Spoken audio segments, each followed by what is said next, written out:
नमस्कार प्रेक्षकांनो, बाई तुझा आशीर्वाद मालिकेच्या आजच्या भागामध्ये म्हणजे 26 जूनच्या भागामध्ये आपण पाहणार आहोत की विवान चंद्रकांत मानेंच्या घरी आलेला असतो. आता त्याला तिथे पाहून सगळ्यांनाच आश्चर्याचा धक्काच बसतो. मग अवनीची आई त्याला म्हणत असते की तुम्ही इथे कसे आला. मग विवान खोटं बोलत म्हणतो की अंकलची चौकशी करायला आलो आहे. कसे आहात अंकल तुम्ही, आणि तुम्ही सगळेच कसे आहात. आता सगळेजण त्याच्याकडे आश्चर्यानेच बघत असतात. त्यावेळेस चंद्रकांत माने म्हणत असतात की तू कॅनडाला गेला नाही. मग विवान म्हणत असतो की नाही, आणि आता दुसऱ्या कोणाशी लग्न करायची माझी अजिबात इच्छा नाहीये. लग्न केलं तर मी फक्त अवनीशीच करेल. तुमची मुलगी ज्या पद्धतीने तुमच्याशी माझ्याशी वागली आहे ना, त्याचा ना मला खूप त्रास झालाय. आता तो म्हणत असतो की फक्त मलाच का, सगळ्यांनाच आपल्याला खूपच त्रास झालेला आहे. अंकल तुम्ही आत्ताच हॉस्पिटलमधून आलेला आहात ना, मी तुम्हाला भेटायला हॉस्पिटलमध्ये पण आलो होतो. आपली भेट झाली नाही, पण महेशला विचारा, मी आलो होतो हॉस्पिटलमध्ये तुम्हाला भेटण्यासाठी. मग महेश सुद्धा आता हो म्हणतो. तर अण्णा तिकडे आता सोप्यावरती जाऊन बसतात. विवान सुद्धा त्यांच्या समोर जाऊन सोप्यावरती बसतो आणि आता नाटक करत म्हणत असतो की आय एम सॉरी अंकल, माझी ना आता लग्न करायची इच्छाच गेलेली आहे. कॅनडाला गेलो की लोक विचारणार, मित्र विचारणार कसं झालं तुझं लग्न, तेव्हा काय उत्तर देऊ त्या सगळ्यांना, की लग्नाआधीच माझी होणारी बायको पळून गेली म्हणून हे सांगू का मी, का माझ्या सासऱ्यांच्या ड्रायव्हर सोबत ती पळून गेली. आता विवान असं म्हटल्यामुळे सगळ्यांनाच खूपच वाईट वाटतं. पुन्हा विवान म्हणत असतो की इतके पॉवरफुल आहेत ते, तरी सुद्धा त्यांच्या डोळ्यासमोरून तो तिला घेऊन गेला आणि ते काहीच करू शकले नाहीत. आता विवान असं बोलल्यामुळे महेशला राग येतो आणि तो म्हणत असतो की विवान काय बोलतोय तू, तुला तरी कळतंय का. त्यावेळेस विवान त्याला म्हणत असतो की सॉरी, मला तो विषय काढायचाच नव्हता, पण सारखं तेच येत राहतं माझ्या डोक्यामध्ये. आणि पुन्हा विवान म्हणत असतो की आता ना मी घरूनच काम करत आहे, कोणालाच भेटत नाही, काहीच बोलत नाही. हे सगळं करत असताना मला फक्त तुमचाच विचार येतो अंकल. काळजी वाटते हो मला, कारण आपलं तसं बॉन्ड तयार झालं होतं.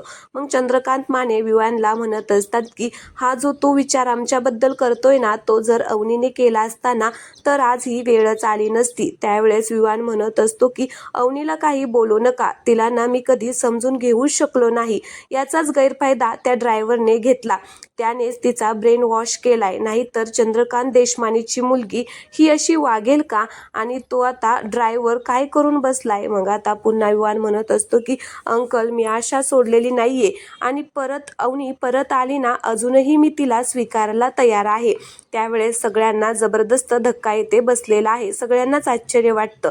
स्वातीला फक्त माहिती आहे की हा विवान फक्त नाटक करत आहे, त्याचं काही अवनीवरती प्रेम नाहीये. तर महेश म्हणत असतो की अरे विवान हे काय बोलतोय तू. मग विवान म्हणत असतो की हो, अवनीसारखी शिकलेली, गोल्ड मेडल घेतलेली मुलगी मला लाईफ पार्टनर म्हणून हवीच आहे. तिचा नव्हता जीव माझ्यावरती, पण माझा जीव आहे ना तिच्यावरती. माझा स्वभावच असा आहे, एखाद्यावरती जीव लावला ना की मग शेवटपर्यंत लावायचा. तिच्यासाठी मला खूप काही करायचं होतं, खूप बोलायचं होतं, पण तिने नाही ऐकून घेतलं माझं. आणि अंकल तुम्हाला सांगतो, ते घर चांगलं नाहीये तिच्यासाठी. सगळे गुंड लोक भरलेले आहेत तिथं त्या घरामध्ये. अवनी कशी राहते काय माहिती, मला तर ना विचार सुद्धा करवत नाहीये अंकल. प्लीज तुम्ही ना तिला परत आणा, तुमच्यासाठी नाही पण माझ्यासाठी तरी तिला परत आणा. असं म्हणून आता तो त्यांच्या पायाशीच बसतो आणि नाटक करत असतो आणि म्हणत असतो की मी तिला ॲक्सेप्ट करायला तयार आहे, ती जशी आहे तसं मी तिला ॲक्सेप्ट करायला तयार आहे, प्लीज तिला आणा. मग चंद्रकांत माने म्हणत असतात की शांत हो, हे बघ तू शांत हो, प्लीज शांत हो विवान. मग तो नाटक करत आता सगळ्यांना सॉरी करत आता त्यांच्या पाया पडून रडतच आता तिथून निघून जातो. आणि मग रागाने निघून गेल्यानंतर चंद्रकांत माने म्हणत असतात की पाहिलत का तुम्ही, सगळ्यांनी पाहिलत किती चांगला मुलगा निवडला होता मी अवनीसाठी, पण त्या तुमच्या अवनीला आवडलाच नाही. तिला आवडलं त्या गोदावरी मधला गोठाच. काय रे काय करून बसली ही पोरगी. असं म्हणून आता अवनीचा चंद्रकांत मानेंना आता खूपच राग आलेला असतो. तर दुसरीकडे आपण पाहतोय की राजा आता एका टपरीवरती चहा पित असतो. आता त्याची नोकरी गेलेली असते म्हणून आता तो थोडा थोडासा नाराज असतो आणि मनामध्येच म्हणत असतो की नाना तुम्ही या राजाचा बाजाच वाजवला की हो, डायरेक्ट बेरोजगारच करून टाकलं, आता घरी कुठल्या तोंडाने जाऊ, असा आता तो विचार करत मनामध्ये बोलत असतो. तेवढ्यातच तिकडून आता एक मुलगा बांगड्या विकत आलेला असतो आणि म्हणत असतो की रेशीम बांगड्या ताईमाई अक्का, या खूप सुंदर बांगड्या आहेत, नक्कीच तुम्हाला आवडणार, असं तो म्हणत आता तिथे आलेला असतो. पण त्याला सुद्धा भूक लागलेली असते म्हणून आता तो चहा पिण्यासाठी राजाच्या शेजारी जाऊन बसतो आणि त्या टपरीवाल्याला म्हणत असतो की दादा चहा आणि बिस्किट कितीला आहे? तर तो टपरीवाला म्हणत असतो की चहा 10 रुपयाचा आणि बिस्किट 15 रुपयाला आहे. मग आता त्याच्याकडे पैसे नसतात म्हणून तो म्हणत असतो की बरं ठीक आहे, एक चहाच द्या. तर मग राजा त्याला म्हणत असतो की का रे, चहा का, घे की बिस्किट पण. मग तो मुलगा म्हणतो की हो दादा, बोनीच झालेली नाहीये. मग राजा म्हणतो की काय, सकाळपासून तू काही खाल्लंय की नाही? मग तो म्हणतो की नाही, काहीच खाल्लेलं नाहीये. तर राजा म्हणतो की मग कसा धंदा करणार आहे दिवसभर? थांब, त्याला बिस्किट पण दे. मग आता चहा बरोबर बिस्किट खाऊन घे म्हणजे तुला बरं वाटेल. मग आता तो टपरीवाला माणूस त्याला चहानी बिस्किट आणून देतो आणि मग तो मुलगा चहानी बिस्किट खात असतो. आता खात असताना तो राजाला थँक्यू दादा असं म्हणतो. मग राजा त्याला म्हणत असतो की असू दे रे, खा. आता त्याचं खाऊन झाल्यानंतर तो चाललेला असतो. पण जाता जाता राजाला म्हणतो की दादा घ्या की बांगड्या, बोनी करा की. त्यावेळेस राजा म्हणतो की अरे मी काय करू तुझ्या बांगड्या घेऊन? आता त्याला हसायलाच येतं. त्यावेळेस तो म्हणतो की दादा घ्या ना, प्लीज घ्या ना. मग राजाला आता त्याची दया येते आणि तो म्हणत असतो की बरं दे. आता तो मुलगा म्हणत असतो की कुठल्या देऊ? हे बघा, ह्या ट्रेंडिंग मध्ये चालू आहेत. आता तो राजस्थानी बांगड्या, ह्या अशा बांगड्या, ह्या तशा बांगड्या राजाला सांगत असतो. आता राजाला काही कळतच नाही की नक्की कुठल्या घेऊ ते. मग राजा म्हणतो की अरे मला यातलं काही कळत नाही, तूच सांग ना कुठल्या घेऊ ते. तो म्हणतो की बरं आता ह्या घेऊन जा. मग आता त्यातल्या काही 4 बांगड्या आता तो काढतो आणि एका पिशवीमध्ये पॅक करून राजाच्या हातामध्ये देतो आणि म्हणत असतो की ह्या बांगड्या घेऊन जा, 100% आवडतील त्यांना. आता त्या मुलगा बांगड्या राजाकडे देतो. मग राजा आता पैसे काढून देतो आणि त्या मुलाला म्हणत असतो की माझं काम गेलं म्हणून काय झालं, तुझी बोनी व्हायलाच पाहिजे. तर आता तो मुलगा म्हणतो की दादा तुमचं काम गेलं तरी सुद्धा तुम्ही मला बिस्किट चारलं, खरंच किती चांगला माणूस आहे हो तुम्ही. मग राजा म्हणतो की अरे तसं काही नाही रे, सामान्यच माणूस आहे मी. आता तुझ्या हाताला काम आहे तसं माझ्या सुद्धा वाट्याला येऊ दे, एवढीच माझी इच्छा आहे. मग तो माणूस म्हणत असतो की नक्कीच नक्कीच तुम्हाला सुद्धा आता काम भेटणार आहे, असं म्हणून आता तो मुलगा तिथून निघून जातो. तर राजा सुद्धा आता तिथून घरी जातो. तर इकडे दुसरीकडे अवनीची आई आता चंद्रकांत मानेंना म्हणत असते की अहो ऐका ना, प्लीज तुम्ही अवनीला घेऊन या ना. आता तिला खूप वाईट वाटत असतं म्हणून आता ती म्हणत असते. तर चंद्रकांत माने म्हणत असतात की आपली अवनी आपल्यासाठी मेलेली आहे, तिला आता मी घेऊन येणार नाही. तर आता ती पुन्हा रिक्वेस्ट करत असते आणि म्हणत असते की अहो असं काय बोलताय, ती आपली मुलगी आहे ना, तिला या ना एकदा एक घेऊन माफ करून. त्यावेळेस ते खूपच चिडतात आणि तिच्या जवळ जाऊन म्हणत असतात की एकदा सांगितलेलं कळत नाहीये का, आपली अवनी आपल्यासाठी मेली. मग आता आईला असं म्हटल्यामुळे खूपच राग येतो आणि ती सुद्धा चिडून म्हणत असते की ती मेलेली नाहीये, ती जिवंत आहे. तुम्ही कितीही तिच्या नावाने अंघोळ केली, राम नाम सत्य हे असं म्हणाला, अख्ख्या गावाला जेवण घातलं तरी सुद्धा सत्य बदलणार नाहीये. ती मेलेली नाहीये, ती जिवंत आहे. अहो ती आपली मुलगी आहे ना आणि ती तिकडे दुःखामध्ये आहे, तुम्हाला कसं कळत नाहीये? प्लीज माझ्यासाठी तिला एकदा माफ करा आणि घरी घेऊन या. आता चंद्रकांत माने फक्त ऐकत असतात पण काहीच बोलत नसतात. त्यावेळेस आई म्हणत असते की अहो माझ्या पोटची मुलगी आहे हो, अहो चुकली असेल पण ती तिकडे अडचणीमध्ये आहे, दुःखामध्ये आहे, असं म्हणून आता जो राजा आणि अवनीचा व्हिडिओ असतो तो व्हिडिओ आता आई चंद्रकांत मानेंना दाखवते. आता ते व्हिडिओ पाहतात, हातामध्ये घेतात आणि पाहायला लागतात. तर आई म्हणत असते की पहा एकदा आपली मुलगी किती दुःखामध्ये आहे ते. आता ते व्हिडिओ पाहतात ज्याच्यामध्ये अवनी म्हणलेली असते की मला या घरामध्ये नाही राहता येणार, मला ॲडजस्ट करायला थोडा वेळ लागेल, असं जे ती बोललेली असते ते सगळं आता इथे ते ऐकतात आणि त्यांना सुद्धा तो व्हिडिओ पाहून वाईट वाटतं. तर आई म्हणत असते की बघितलं का आपली मुलगी किती दुःखामध्ये आहे, एकदा तिला माफ करा आणि घेऊन या. चंद्रकांत माने म्हणत असतात की अगं हे काय बोलते तू, ती स्वतः घर सोडून गेलेली आहे. तर आई म्हणत असते की मी तुमच्या समोर हात जोडते, एवढे निष्ठुर नका हो, प्लीज एकदा तिला घेऊन या. अहो तुमचं सुद्धा बापाचं काळीजच आहे ना, प्लीज तिला घेऊन या. त्यावेळेस आता ते तिचा हात धरतात आणि म्हणत असतात की निष्ठुर नाहीये मी आणि तू असा हात ही जोडू नको माझ्या समोर, अगं मी निष्ठुर नाहीये असं म्हणून ते थोडेसे पुढे जातात आणि म्हणत असतात की मला सुद्धा तिची काळजी आहे, मला सुद्धा तिचं वाईट वाटत आहे. जरी मी तिच्या नावाने अंघोळ केली असली तरी आतून मी तुटलोय, आतून मला तिची काळजी वाटते. आता ते सुद्धा खूपच इमोशनल झालेले असतात आणि म्हणत असतात की मी अवनी माझी मुलगी आहे त्यामुळे मला वाईट वाटत आहे तिचं. मग आई म्हणत असते की वाईट वाटतंय ना तुम्हाला, वाईट वाटतंय ना, मग जा ना तिला घेऊन या. त्यावेळेस ते म्हणतात की सगळं करणार आहे पण थोडासा वेळ आहे अजून, तू काळजी करू नको, वेळ जेव्हा येईल ना त्यावेळेस मी नक्कीच या सगळ्यांचा विचार करील असं म्हणून आता ते तिथून रागाने निघून जातात. तर इकडे अवनी आणि धन्या अण्णांनी अंड्याची भुर्जी जी केलेली असती ती आता खात असतात. मग धन्या म्हणत असतो की जरा तिखट झाली ना, तर अवनी म्हणत असते की जरा नाही जास्तच तिखट झालेली आहे. त्यावेळेस धन्या म्हणत असतो की हा ते दिसतंयच तुमच्या चेहऱ्यावरून, तुम्हाला माहिती आहे का यशादा आहे ना, यशादा त्याने ना गोड केली असती, म्हणजे तो सगळ्यांचा विचार करतो, राजा दादाला काय आवडेल, अण्णांना काय आवडेल, पाण्या दादाला काय आवडेल, मला काय आवडेल, या सगळ्यांचा त्याने विचार केला असता. मग अवनी म्हणत असते की आणि यशादाला काय आवडतं, तर आता तो म्हणतो की आम्ही पोट फुटेपर्यंत खाल्लेलं त्याला आवडतं. मग अवनी म्हणत असते की अरे तुमचा भाऊ तुमची एवढी काळजी करतो, तुमच्यासाठी एवढं करतो, तुम्ही थोडी तरी मदत करत जा की त्याला. मग धन्या म्हणत असतो की अहो त्याचं काय आहे ना, यशादा ना आमच्या आईसारखा आहे, त्याला ना मी स्वयंपाकघरात लुडबुड केलेली अजिबात आवडत नाही. तर अवनी म्हणत असते की हा तुम्ही त्याची कामं वाढवत असणार त्यामुळे तो तुम्हाला आतमध्ये येऊन देतच नसेल. मग धन्या म्हणत असतो की हा ते सुद्धा खरंच आहे. मग अवनी म्हणत असते की अरे मग थोडं शिकायचं ना, त्यालाही जरा मदत होईल, तो आईसारखा आहे, लुडबुड केलेली आवडत नाही असं कारण देऊन का रे तुम्ही हे कामं टाळता. तर मग धन्या म्हणत असतो की असे होय, असा विचारच आम्ही कधी केला नाही. मग अवनी म्हणत असते की आत्ता करा की असा विचार, कोणी अडवलंय का तुम्हाला. तर धन्या म्हणत असतो की वहिनी तुम्ही राजा दादाला हे सांगितलंय का. त्यावेळेस अवनी म्हणत असते की अरे त्याला सुद्धा मी असा सेम प्रश्न विचारला होता पण त्याने सुद्धा उत्तर तुझ्यासारखंच दिलं होतं, जे तू आत्ता दिलं ना तेच सांगितलं मला.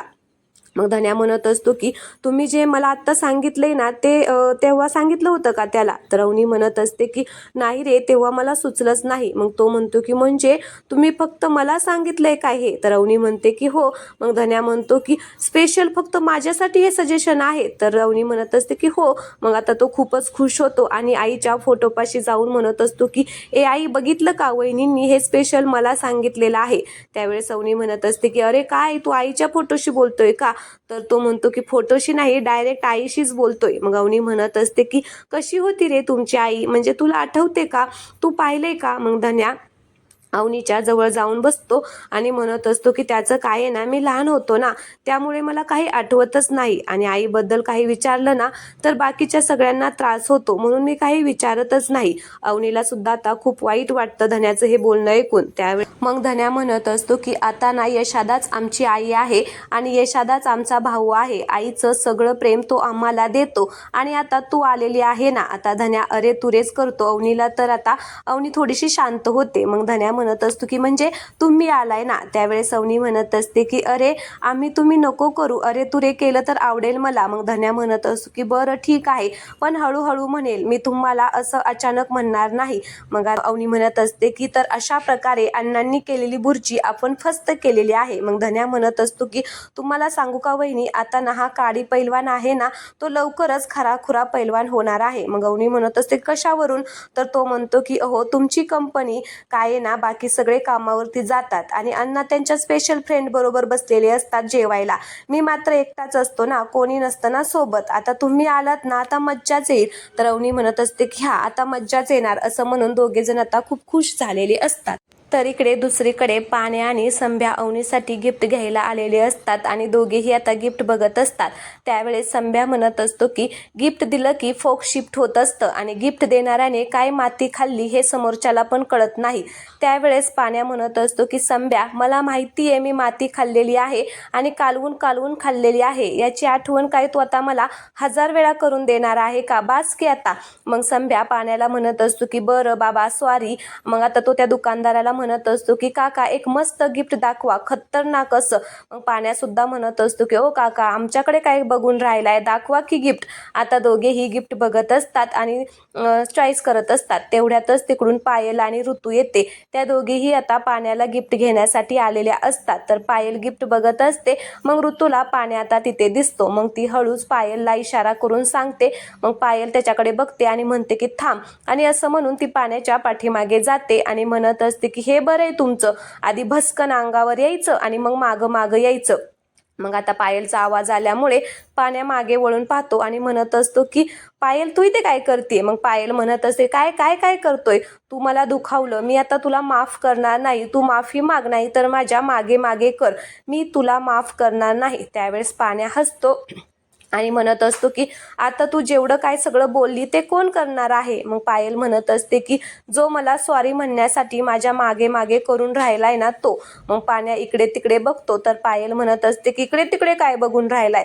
मग पाण्या म्हणत असतो की तुला कोण फॉलो करतोय ना त्याला बघून राहिलोय, मी तर नाही करत. मग पायल म्हणते की सॉरी म्हणायला इतकं जड जातंय का, म्हण की सॉरी. मग लगेच संभ्या पुढे येऊन म्हणत असतो की हो खूपच जड जातं. तर पाण्या त्याला थांबवतो. मग आता तो थांबतो आणि म्हणत असतो की हो आम्ही गिफ्ट घ्यायला आलो होतो, तुम्ही आम्हाला मदत करता का. आता तो ऋतूला म्हणतो. मग ऋतू पळतच येते. मग पायल म्हणत असते की थांब ग गिफ्ट, आणि ती म्हणत असते गिफ्ट कोणासाठी.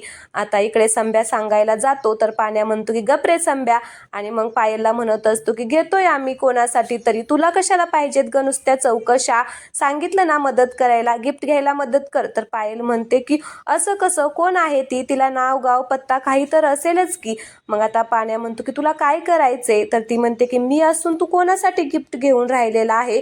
मग आता तिला खूपच राग येतो. तर आता तिच्या हातामध्ये जे गिफ्ट घेतलेलं असतं तिने पाण्यासाठी ती त्याच्या हातामध्ये देते आणि म्हणते की हे घे आणि दे तिला, मला काही सांगू नको, असं म्हणून ती चाललेली असते. तर नेमकं आता ते तुटलेलं असतं. म्हणून तर पाण्या म्हणतो की थांब थांब हे तुटलंय. आता पायल सुद्धा घाबरते आणि पाण्या सुद्धा घाबरतो. मग पायल आता हे सगळं पाण्यावरती ढकलते. दुकानदार आता या दोघांकडे बघत असतो. त्यावेळेस आता पाण्या म्हणतो की ओ मी काही तोडलं नाही, ह्या पायलीने हे सगळं केलेलं आहे. तर पायली म्हणते की ओ तुम्हाला काय मी मेंटल दिसते का, माझे नट बोल्ट काय ढिल्ले झालेले दिसतात का, मी वेडी दिसते का. तर तो दुकानदार म्हणत असतो की नाही, मग मी हे का तोडेल, यानेच तोडलेलं आहे, असं म्हणून आता ती तिथून निघून जाते. मग आता ते दुकानदार म्हणतात की ओ याचे पैसे द्यावे लागतील. तर आता हे दोघेही खूपच घाबरतात. मग पाण्या म्हणत असतो की कितीच आहे हे. तर ते दुकानदार म्हणतात की 250चं. मग पाण्या म्हणत असतो की 500च रुपये होते, 250 तर गेले ह्याच्यासाठी, आता 250च रुपये राहिले. मग त्या दुकानदाराला म्हणत असतात की दाखवा आता 250 मध्ये काहीतरी वहिनीसाठी गिफ्ट घ्यायचं आहे. तर ते म्हणतात की हा हे पण तुम्हाला दिलं जाईल, आणि मग 250 मध्ये आता काहीतरी ते दाखवायला सुरुवात करतात. तर इकडे अण्णांचं जेवण झालेलं असतं. अण्णा आता ढेकर देत आता ताट द्यायला आलेले असतात. मग धन्या पळतच बाहेर येतो आणि अण्णांकडून ताट घेतो. तर अण्णा म्हणत असतात की सुनबाई जेवण कसं झालं होतं, मस्त पोट भरून जेवला ना. तर अवनी तिकडून हो म्हणते. मग अण्णा म्हणत असतात की आता मस्तपैकी पडकीची गोळी घ्यायची आणि द्यायचं ताणून. अवनीला काहीच कळत नाही. मग धन्या आतमध्ये पळतच जातो आणि ताटं उचलायला लागतो. त्यावेळेस अवनी म्हणत असते की काय रे काय म्हणाले अण्णा. त्यावेळेस धन्या म्हणतो की अहो वहिनी पडकीची गोळी म्हणजे झोपायचं असे म्हणाले ते. तेवढ्यातच तिकडून आता नमी येते आणि नमी म्हणत असते की ए झिपऱ्या काय केलं होतं र, फोडणीचा वास आमच्या घराकडे येऊन राहिला, माझ्या यशाने काय केलं होतं का. मग धन्या म्हणत असतो की जेवण बनवले पण तुझ्या यशाने नाही बनवलं. मग नमी म्हणत असते की मग कोणी बनवलं. आता ती अवनीकडे बघते आणि म्हणते की अवनी तू केलं होतं. तर अवनी म्हणत असते की नाही नाही मी नाही बनवलं, अण्णांनी अंडा भुर्जी केली होती. आणि मग नमी म्हणत असते की अगो बाई मामाने भुर्जी केली होती. तर मग धन्या म्हणत असतो की गप्प बस, भुर्जी संपलेली आहे, हे घे भांडी घासायला जा. मग नमी चिडते आणि म्हणत असते की झिपऱ्या 2 घास माझ्या नावाची ठेवली असती तर काय पोटात दुखलं असतं का तुझ्या. तर मग त्याला काही ती देतच नाही भुर्जी. मग अवनी म्हणत असते की अरे असं काय बोलतोय. तर धन्या अवनीला बोलूनच देत नाही. मग ती म्हणत असतो की काय ग तुला तुझी आई खायला देत नाही का. त्यावेळेस ती म्हणते की पण हक्काच्या घरात खाल्ल्यावर कसं पोट भरतं ना, म्हणून म्हटलं. मग धन्या म्हणत असतो की हक्काच्या घरात असं मागून लपून छपून कोण येत नाही. मग नमी म्हणत असते की तू जास्त बोलू नका नाही तर चांगलंच ठेचील तुला, लाज नाही वाटत का रे माझ्या मामाने केलेली सगळी भुर्जी संपवायला. तर अवनी म्हणत असते की अहो नाही संपलेली, तो खोटं बोलत आहे, अण्णांनी भरपूर सगळ्यांसाठी केली होती, मी घेऊन येऊ का तुमच्यासाठी? तर नमी म्हणते की हो या ना. मग आता अवनी बुर्जी आणण्यासाठी आतमध्ये जाते. तर नमी म्हणत असते की झिपऱ्या लय नाटकं करतो रे, काय रे खोटं बोलतो माझ्याशी? तर धन्या म्हणत असतो की अवनी वहिनी पशी मला झिपऱ्या बिपऱ्या म्हणायचं नाही या. मग ती म्हणते की झिपऱ्या नाही म्हणायचं का? मग तिला सांगू का लहानपणी तुझं ढुंगण धुतलंय ते? त्यावेळेस तो म्हणतो की काय बोलती ना, मी असलं काही सांगू नको. तेवढ्यातच तिकडून अवनी येते आणि म्हणते की काय धुतलं? तर धन्या म्हणतो की काही नाही अहो, भांडी धुईचं म्हणत होतो. तर नमी म्हणते की अगं लहानपणी. मग आता तो तिचं तोंडच दाबतो आणि म्हणतो की नमे नमे काय सांगू नको. आता या दोघांची खूपच झटापटी चाललेली असते. त्यावेळेस आता तो तिच्या पायाच पडतो आणि म्हणतो की नमे मी तुझ्या पाया पडतो, काही सांगू नको, खा बाई खा. मग आता अवनी तिला बुर्जी देते. तर आता ती खाली बसते आणि बुर्जी खायला लागते. तेवढ्यातच तिकडून आता पाण्या येतो आणि पाण्या एकदम येऊन आता असं ह्या सगळ्यांना एकत्र पाहून आता दचकतो. अवनीकडे बघून आता तो एकदम दचकतोच. मग आता अवनी त्याच्याबरोबर बोलायला जाणार. तेवढ्यातच धन्या म्हणत असतो की पाण्यादा बरं झालं तू आला, चल अण्णांनी मस्तपैकी अंडा बुर्जी केलेली आहे, आपण तुला मी वाढतो, घेतो का खाऊन? तर तो म्हणतो की नको. असं म्हणून आता तो तिथून बाहेर निघून जातो. अवनीला खूपच वाईट वाटतं. मग धन्या सुद्धा त्याच्या पाठीमागे जातो आणि म्हणतो की अरे पाण्यादा असं काय करतोय, सकाळी पण उपाशीच गेला होता, इतकी काय चिडचिड करतोय, खा ना. तर तो म्हणतो की नाही मला नाही खायचं आणि तो चप्पल घालून पुन्हा आता बाहेर तिकडे निघून चाललेला असतो. तर आता धन्या त्याला खूप समजावत असतो की अरे वहिनीला वाईट वाटेल रे असं वागला तर, तू प्लीज चल ना. असं म्हणून तो आता त्याला खूपच विनवण्या करत असतो. तर आता ते पाण्या काय ऐकतच नाही, पाण्या तिथून निघून जातो. मग धन्या आतमध्ये जातो. तर आता अवनी म्हणत असते काय रे नाही आलं का, तो खूपच चिडलाय वाटतं. तर तो म्हणतो की हो नाही आला, तो गेला. आता आजचा भाग येथेच संपलेला आहे. पुढील भागामध्ये आपण पाहणार आहोत की आत्याबाई आता धोंड्याच्या घरात शिरत असतात. त्यावेळेस अण्णा आता घर लावून घेतात आणि म्हणत असतात की तू माझ्या घरात यायचं नाही. आता अण्णांनी खूपच औषध घेतलेलं असतं म्हणून त्यांना काहीच कळत नाही, ते कडीनं लावताच निघून जातात. मग आत्याबाई घरामध्ये जातात आणि राजा आणि अवनीची रूम पाहतात. तर रूम मस्तपैकी सजवलेली असते आणि ती रूम पाहून आत्याबाई म्हणत असतात की आतापर्यंत धोंड्याची पोरं पसारात राहत होती, आता हे चांगलं आवरून ठेवायला लागलेले आहेत. नाही मला काहीतरी करावंच लागेल. अवनी तोरण लावत असते. तर आत्याबाई म्हणत असतात की हे घर चांगलं सजवण्याच्या आधीच मला या घरातून हिला हकलून लावायला पाहिजे. तर अवनी मात्र खूप आनंदाने आता हे काम करत असते.